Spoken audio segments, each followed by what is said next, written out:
Hello everyone, this is your imperfect Pahadan. नमस्ते, जय देवा सभ्याजो और रक्षाबंधनारी भी बहुत बहुत बधाइयाँ।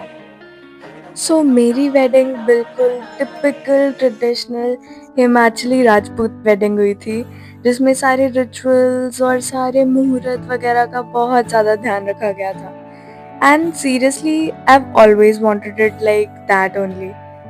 सारी इंडियन वेडिंग्स में भाई बहनों का रोल बहुत ज़्यादा इम्पोर्टेंट होता है, राइट?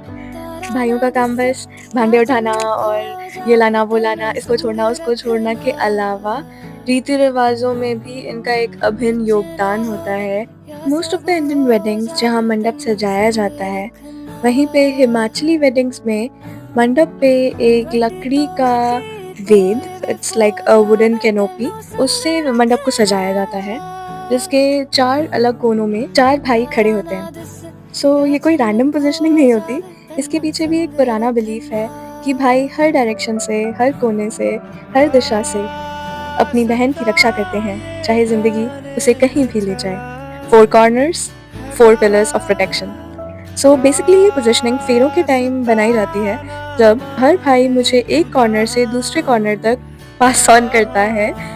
सुमिल और मैं जब अग्नि साक्षी के साथ फेरे ले रहे थे, अग्नि साक्षी as an fire, keeping this divine pious fire as the witness to our vows।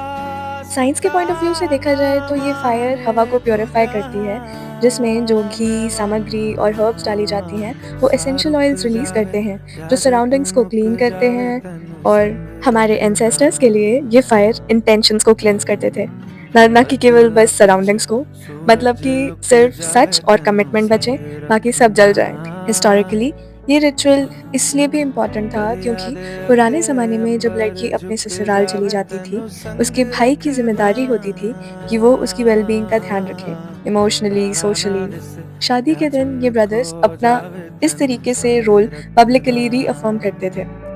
Modern day की बात करें तो आज के टाइम में शायद हमें अपनी सिस्टर्स को प्रोटेक्ट करने के लिए तलवार नहीं उठानी पड़ती, लेकिन उनके लिए खड़े रहना, उनका सपोर्ट सिस्टम बने रहना और उन्हें इमोशनली सेफ फील कराना, वो रोल अब और ज़्यादा इम्पोर्टेंट हो चुका है। इस रक्षाबंधन पर मैं अपने सभी भाई-बहनों को शुक्रिया कहना चाहती हूँ। आप सिर्फ मेरे रखवाले नहीं हैं, मेरे दोस्त भी हैं। हमेशा मेरे चारों कोने बन के रहना। हैप्पी रक्षाबंधन।